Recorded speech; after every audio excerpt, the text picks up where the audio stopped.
करता हूं।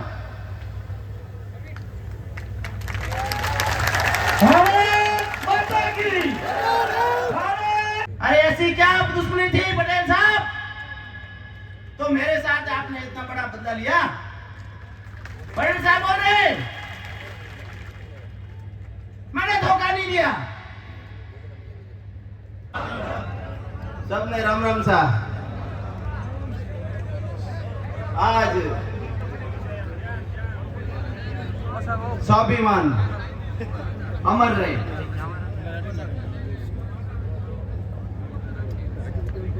कौन कह रहे स्वाभिमान?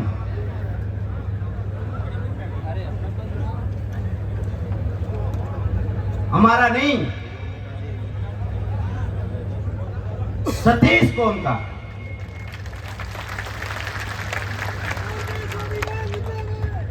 आप लोगों का इस स्वाभिमान सभा में मुझे और आप सबको आशीर्वाद देने पधारे हमारे गुरुजनों के चरणों में मैं वंदन करता हूं।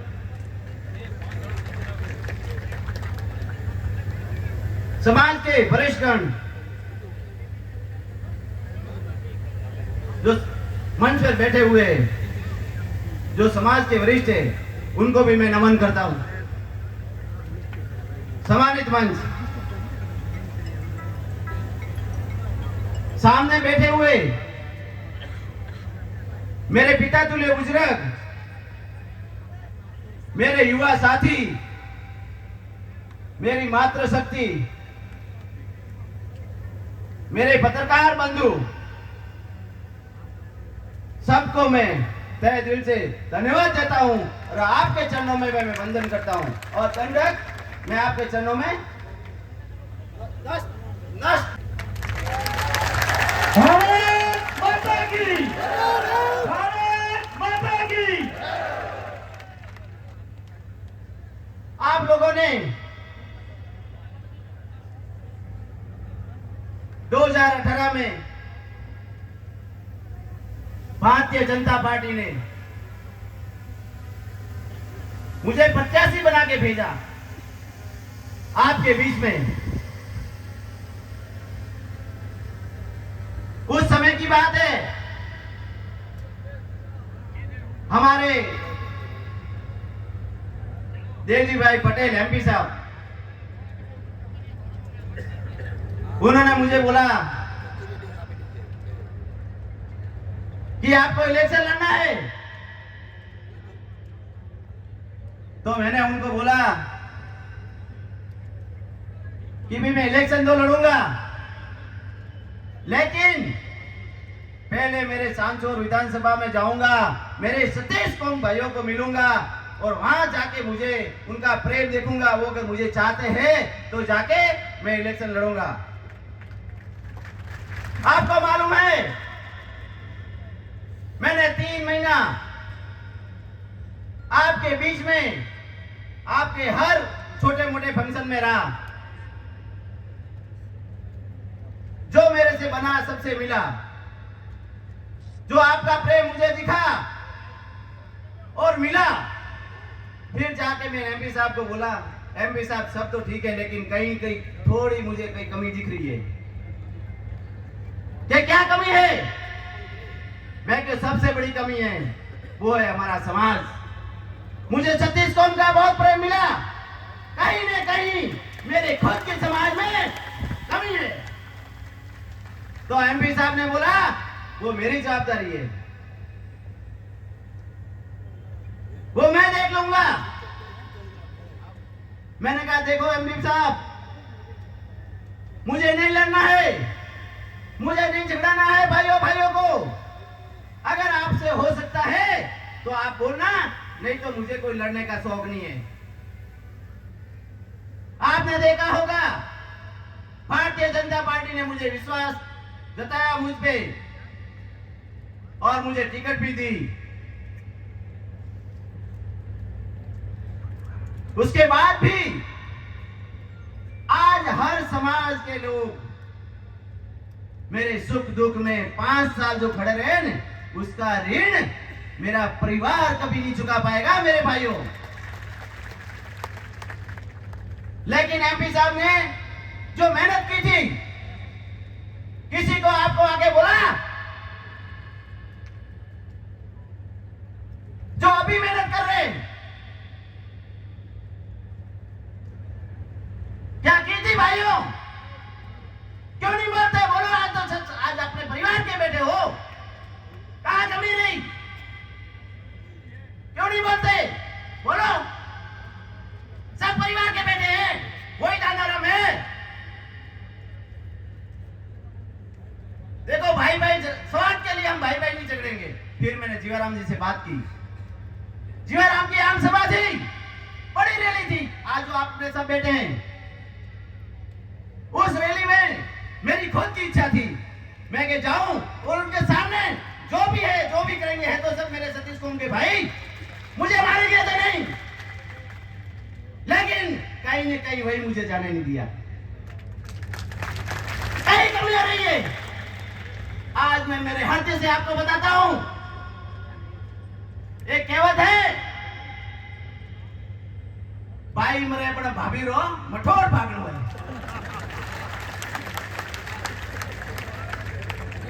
वो बात मुझे समझ में नहीं आई, क्योंकि मैं एक किसान का बेटा हूं और मेरे दादा परदादा सतीश कौम को मालूम है कि आज तक समाज में कहीं पे भी अच्छा ही काम किया होगा, उसके लिए आज उसका पुण्य हम कमा रहे हैं।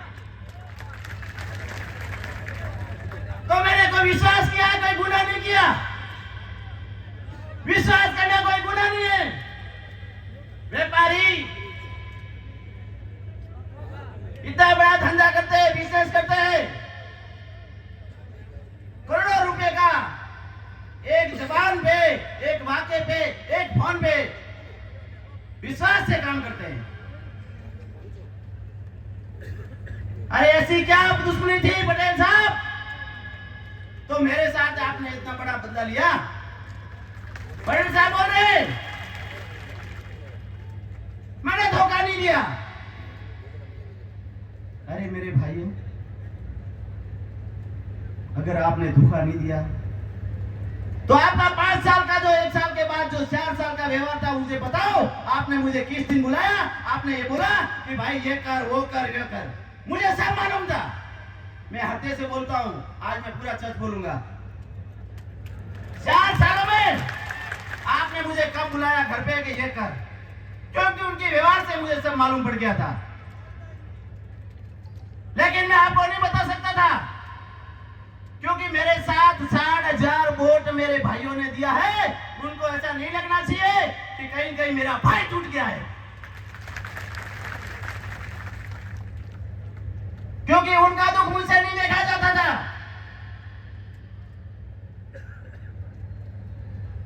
मैं जाता था दिल्ली, जयपुर, तो बड़े बड़े जिस नेतृत्व वाले कहते थे कहीं कहीं तो हमारा भी संबंध होगा, कहीं कहीं तो हमारा भी लगाव किसी से होगा। कि दाना तो भोले आदमी है, थारा हाथे कौन कोई दुखो तो भाई।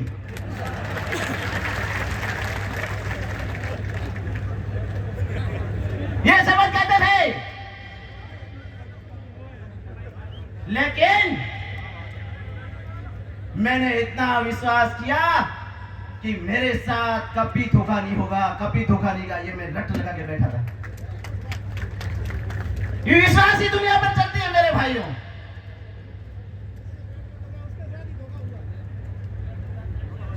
आप सब बैठे हो, किसी न किसी पे विश्वास करते हो या नहीं करते हो? बोलो, करते हो नहीं करते हो? तो मैंने क्या गुनाह किया? 5 साल में जिस दिन मैंने यह चांदसौर में पैर रखा था, आप कोई भी बता दो कि जो मैंने बोला था वो आपके साथ मैंने नहीं किया है। मैंने बोला था कि भारतीय जनता पार्टी की ऑफिस खुलेगी और आपके सुख दुख में हमेशा आपका छोटा भाई आपके साथ रहेगा। तो आज तक रहा कि नहीं रहा? बताओ मुझे, बोलो, रहा कि नहीं रहा? सुख दुख में आपके पास आया कि नहीं आया? क्यों मेरा परिवार नहीं है? क्यों मेरे बच्चे नहीं हैं? मुझे धंधा प्यारा नहीं है, लेकिन मेरा परिवार मजबूत है। हम भी 5 भाई हैं। तो मेरे भाइयों को मैंने बोला,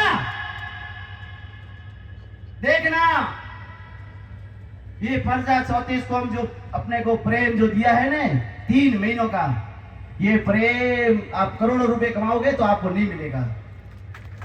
आपका जो स्नेह है और प्रेम है, वो परिवार को बोलता हूं कि इस प्रजा का आप कभी चुपना नहीं कर पाओगे, तो मुझे तो आप फ्री कर दो। धंधा करना, काम करना, जो भी आप करो, मैं मेरी 36 कौम के भाइयों के साथ में जब तक जीऊंगा उनके साथ ही रहूंगा और उनके साथ ही मरूंगा। तो परिवार का भी सपोर्ट रहा।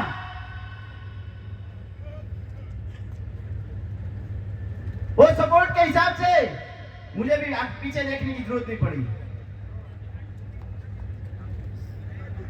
मेरी टिकट का मुझे कोई चिंता नहीं हुई, लेकिन मैं आपको आज बताता हूं दुख क्या हुआ है, वो आप सब जानते हो।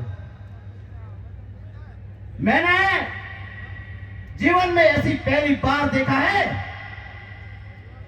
कि मैं SC/ST की एक मीटिंग है और मैं सामने बैठा हूं और मैं देख रहा हूं सब समाज, आप सब सामने बैठे हो और किसी के भाई मुंह उतरे हुए हैं, सब अपने अपने मोबाइल में मस्त है। वो क्षण में देख रहा तो मैंने, ऐसा क्या हुआ? किसी की ताकत नहीं थी कि दानाराम जी आपका टिकट कट गया है। कोई बोल नहीं पा रहा। मैंने समझ गया। मेरे पास में बैठे थे अनंत जी बिश्नोई, जो अपने प्रदेश मंत्री है। बोले दानाराम टिकट तो मिल गया MP साहब को। भले मिला, तो क्या आपके साथ धोखा हुआ है? मैं क्या धोखा करने वालों तो वो भगवान, मैं तो बोलता हूं उसको भी सुखी रखे। क्यों पूरा बोले अपने?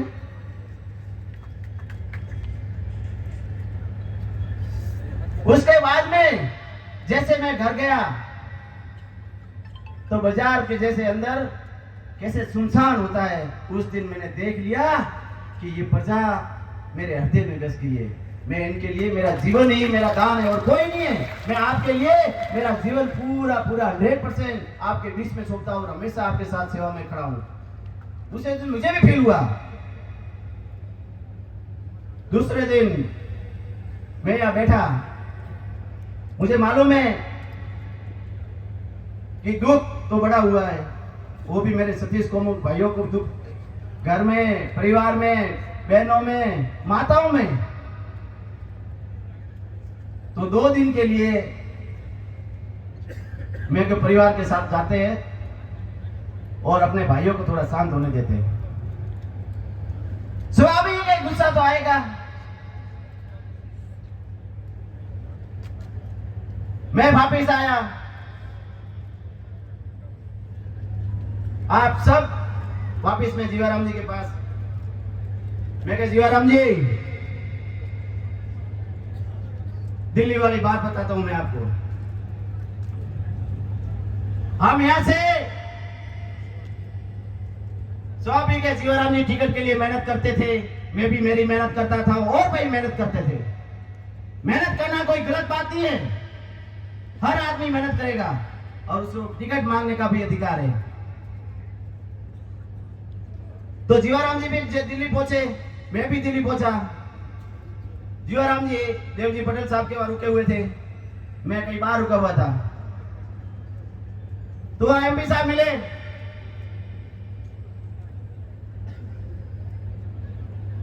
कि आप दोनों झगड़ रहे हो, टिकट कोई तीसरा ले जाएगा। और वो सच बोल रहे थे, मुझे समझ में अपनी बात में आया, क्योंकि कई लोगों ने मुझे बताया था कि दानाराम ये बोलते हैं, मैं किसी के सामने नहीं बोला कि टिकट मुझे लड़ना है। मैं तो बोलता हूँ चलो मेरे साथ में। कितने लोगों ने बोला कि मुझे लड़ना है, चलो मेरे साथ में। अरे यार कितना मूर्ख बनाओगे, आजकल दुनिया बहुत होशियार है। तो हमने तो दिल्ली जाके जीवाराम जी को बोला, मैं कि मेरे 36 कौम के भाई बहुत दुखी है, समाज भी दुखी है, कहीं उठ के कल अपने दोनों से कोई गलती हो गई तो आने वाले पीढ़ी भी अपने को याद नहीं, माफ नहीं करेगी। तो क्या करना चाहिए? मैंने बोला अगर टिकट आपको मिलती है तो आपका ये छोटा भाई आपके साथ रहेगा और आपको 50,000 जीता के भेजेगा। मैं कोई अकेला 50,000 जिताने वाला नहीं था, लेकिन यहाँ का माहौल, हर भाई दुखी था। वो अपने को दिख रहा था, क्योंकि जहां जाता था तो मुझे मेरे भाई सब बताते थे, दानाराव में जेम केम करे थे बेना एक वो यार थे एक वो जडेजा માટે આજ વાત एक वो थे एक वो कायरू ये अपने सबरे अच्छा रे वास्ते कहता था। तो मेन जीवाराम जी बेटा देवजी भाई भड़ा बैठा मारे समझो तो वो जीवाराम जी क्यों भाई ठीक है तने टिकट મળે तो હું થાર ભળો ને કે થાર મને મળે થાર ભળો और कंप्लीट समझो तो देवजी भाई भेड़ा दुर्गाराम भेड़ा एक अपने भरी है मोटा नेता है जोमाराम जी भेड़ा बराबर। जोमाराम जी तो પછી देखो ना ही नहीं मैं के भाई वो बात के शरत कटे देवाती उठाती सब करे करावे और मैं सब रेडी वे नठे आया उठाती में हर नेता ने મળ્યા